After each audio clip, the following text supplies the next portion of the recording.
Decade cinema బాగుంది కాక గత సినిమాలకు పోల్చుకుంటే ఒక మెట్టు ఎక్కిందని చెప్తారు. పెర్ఫార్మెన్స్ పరంగా అయితే 100%. అలాగే మనోడికి డాన్స్ అంటారుగా, డాన్స్ చేసి చూపించాడు, చాలా బాగా అనిపించేస్తుంది.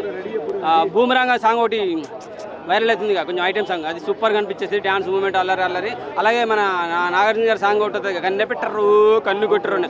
ఆ సాంగ్ రాగానే థియేటర్లో అరుపులు అల్లరి రచరచ చేస్తారు. అమ్మాయిలు ఎక్కువ అరిచారు, అబ్బాయిలు కానీ ఎక్కువ అమ్మాయిలు అరిచారు. సూపర్ అనిపించేస్తుంది. మనోడి గత సినిమాలు అన్నీ బాగున్నాయి, సినిమాలు అన్నీ బాగున్నాయి, హిట్లు బ్లాక్ బస్టర్ అవి. కానీ ఇది మాత్రం సినిమా బ్లాక్ బస్టర్తో పాటు మనోడి పెర్ఫార్మెన్స్ బ్లాక్ బస్టర్.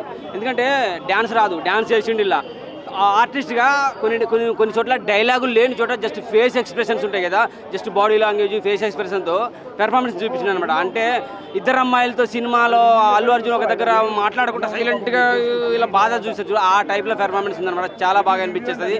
అలాగే బాగా ఈ మధ్య కొంచెం ఒక ఆర్టిస్ట్ వైరల్ అయిపోయింది ఎక్స్పోజింగ్ వల్ల. ఆ ఆర్టిస్ట్ పాత్ర ఏంటి, ప్రకాష్ రాజు పాత్ర ఏంటి, అలాగే మన ఒక డైరెక్టర్ ఉన్నాడు, ఆయన పాత్ర ఏంటి.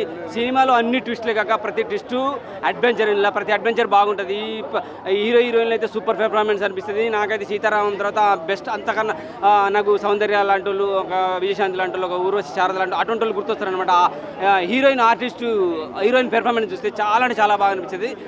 నిజంగా మృణాల్ ఠాకూర్ ఫ్యూచర్లో మంచి నెంబర్ 1 స్థానానికి వెళ్తుంది, హీరోయిన్గా నెంబర్ 1 స్థానానికి వెళ్తుంది. అంత మంచి ఆర్టిస్ట్ అనమాట. చాలా బాగుంది. డెకాడ్ సినిమా థియేటర్లో చూడండి, హ్యాపీగా చూసుకోవచ్చు.